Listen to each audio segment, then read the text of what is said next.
What's up guys, and welcome back to Alternative Inverts. So today we have some massive thank yous to give out, and also we're going to be talking about an update from the mature male Chromatopelma pubescens that was given to us by Amy from Pet Rock and Roll. His name was Mitza. As you will have seen in previous videos, we tried pairing Mitza with our female. Didn't really get much of a response. So after speaking with Amy, we decided that we would leave them to cohabit. Hopefully they would then pair throughout the night until eventually, unfortunately, he is eaten. He survived around, well, God, it was quite a while. I can't remember exactly how long he was in there with her for now, but I removed him every 2 or 3 days, left it another couple of days, and then put him back in with the female. And eventually he was eaten by our female, unfortunately. Now, it's not all bad, because hopefully this means that they have then paired. This happened previously with my female GBB and I got an egg sac, so hopefully we have the same result again. Crap to get a mature male that's eaten, but if it does give you the option to then bring more spiderlings into the hobby for that species and repopulate, then it's well worth it. Me and Amy had spoke about it. I wouldn't have just left him in there with the female without getting confirmation from Amy first, as he had been grown on from Amy from a sling. So now, on that note, I have also been contacted by Dave and Sophie. Now, you may know Dave as Mazda Mundi. He's normally down in the comments section, so if he's there, give him a what's up from all of you. They also have a Chromatopelma pubescens male which matured, and they kindly offered to donate their mature male, and his name is, let me just double check, Neville. They kindly donated Neville to us to try and help assist with the breeding of our Chromatopelma pubescens. So even though our female has already been potentially paired with Mitza, we're also going to try and pair her with Neville, and fingers crossed we'll get a successful egg sac. It's always better with 2 than 1. Also, I've heard. So obviously that will mean that we won't know whether the sperm has come from Mitza or from Neville, but obviously if we do get a successful egg sac, some of those babies will be given back to Sophie and Dave, and also back to Amy as well. As you know, or may not know, the female tarantula does retain any sperm until a fresh molt anyway, or can retain sperm until a fresh molt. So it could potentially be a hybrid of Mitza and Neville with our female. So there could be a bit of both. I'm not quite sure fully how it works, but who knows? Potentially you may get some sperm from both that is used when the female deposits any eggs. So let's have a look at this little guy. Let's check out Neville. We've also had another gift from Sophie and Dave, so I'll show you those now too. But before we move on from that, I've also got another thank you, because I'm really behind on stuff. I want to say a massive thank you to Gav from Impossible Inverts, because Gav a while back has sent us some stickers, and also, oh, there we go, hopefully you can see that, some stickers and also a note. So thank you, Gav, you're awesome. If you haven't checked out Gav's channel, which I'm sure most of you have, make sure you head over to Impossible Inverts and hit that subscribe button as well, because he's an awesome dude and he's got great content, so make sure you go watch. So back onto Neville and this gift, and let's have a quick cheeky look at what we've got inside this box here. Woo! So this is little Neville. Now unfortunately I couldn't actually be here when Sophie came and dropped Neville off. I was at work, but Rachel was working from home, so Rachel's had the pleasure of meeting Sophie, maybe Sophie and Dave, I'm not sure if both guys came. Unfortunately I didn't, but hopefully guys, as you're not that far away, I will get to catch up with you at some point, and you'll have to come round and have a look at some of the spiders and the snakes and the parrot and whatever. You're more than welcome. Looks like in here as well, he has actually done a fresh sperm web, so he's sitting on it a little bit. He has done a little sperm web down there, so the little guy's ready and waiting.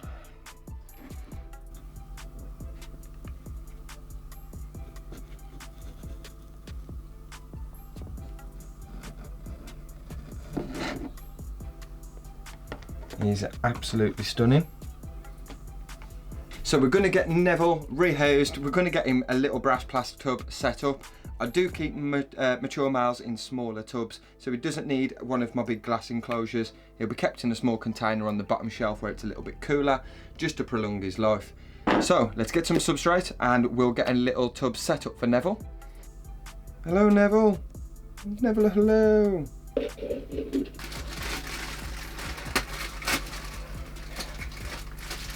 Quite simply, all we're going to give him in here is just a water dish, and that'll do for the little dude. He's not going to be in here long, he's going to be in and out with our female, so it's just making sure that he's got somewhere to, might do a little starter thing down here if he wants to feel secure, tuck himself away a little bit, but that is quite simply all he's going to need. No, he doesn't want to go. Come on, Neville. You got this little dude.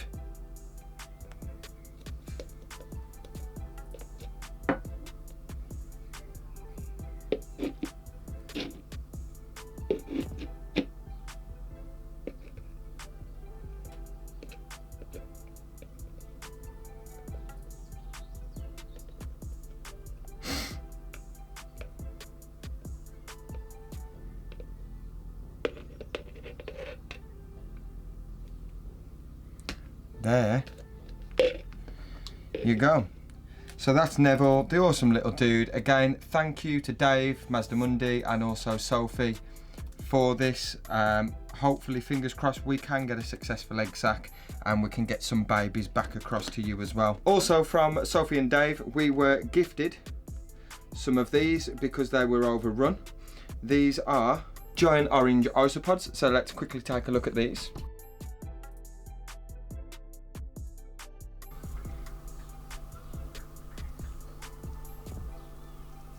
They're awesome. Guys, I've just had my head tattooed. I wouldn't normally go this short on the sides, but I needed to have it cut short because I'm having my head tattooed at the moment. I've had all the back done and I've just got to have the sides done now. But look at this, it's bad boy. It's quite big.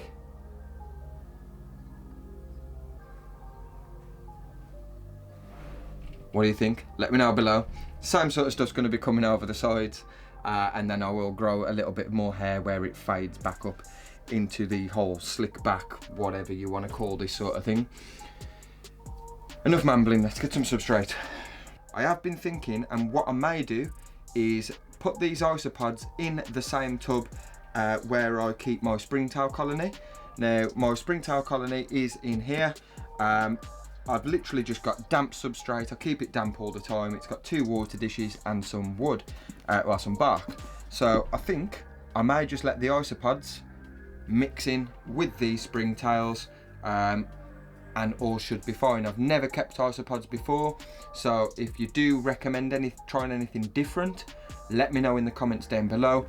But I can't see it being a problem. It's quite deep, so they can burrow around and just colonise, and they've got some bark in there as well. And some springtails. So let's get them in here. I will also add the wood that they already have in their little tub into here and just top these water dishes back up again.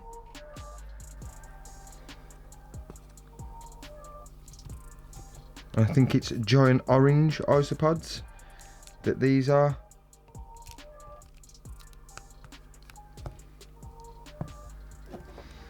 I'm not sure if water dishes are a good idea in here because, as you can see, one's just jumped straight in. I don't want them to drown.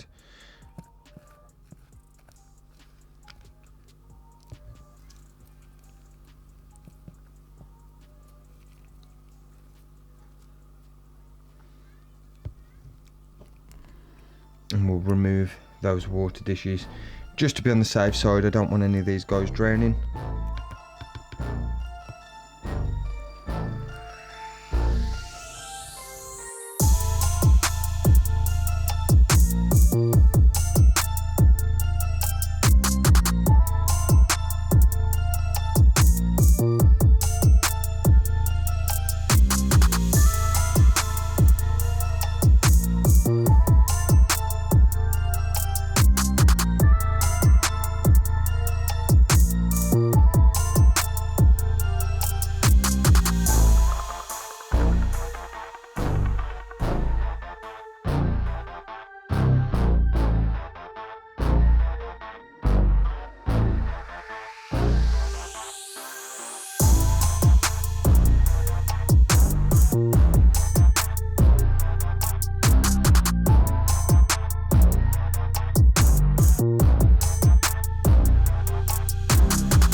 One more thing I will also add is some sphagnum moss.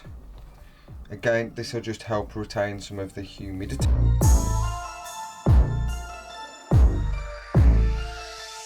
Hopefully that should do it.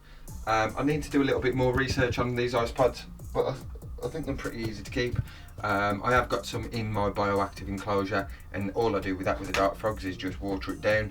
Everything else is self-retaining, so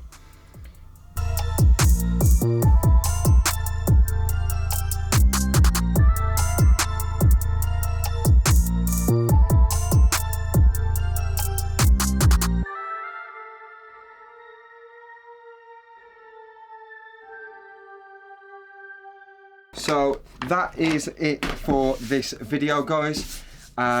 Again, massive thank you again to everybody in this video who has helped contribute towards my breeding projects and everything. Thank you to Amy for Mitza. Fingers crossed we get an egg sack for you, dude. Thank you to Dave Mazdamundi, and also thank you to Dave, who's Mazdamundi, and also his partner Sophie, for those isopods. They're absolutely beautiful. I hope you enjoyed the footage that we managed to get of them. Make sure you let me know, is that enclosure okay and suitable for them in with my springtails? Is the setup okay? I've never kept them before. I wouldn't want to give you false information and say this is how I do things and it's correct, because this for me is a trial and error. I've never really kept them. So massive thank you to Gav for the stickers, dude. You will be up here on our shelves along with everybody else. In the next video, you can expect a close-up look at our female Acanthoscurria geniculata, also known as Mrs. Baz. She's the Destroyer. You may have seen her in Fatal Fangs 3 in my round 2 clip. She is a brute. So we're going to be rehousing Mrs. Baz. I've cracked her enclosure on the glass, so I need to swap her over into another glass enclosure. So we'll get a nice close-up. Some nice close-up footage of her, give her a good feeding, and also provide you guys with some information on this species if it is something that you would like to know more about or haven't kept them before. Thank you for watching the video. I hope you've all enjoyed it. I hope you like the close-up footage. Thank you again to everybody who has donated some stuff to us, or helped and assist with the breeding projects that we've got ongoing. Make sure you smash that like button, drop any questions or comments down below. Hit subscribe if you are new to the channel and you haven't already. And until next time, guys, stay safe, look after yourselves. Bye bye.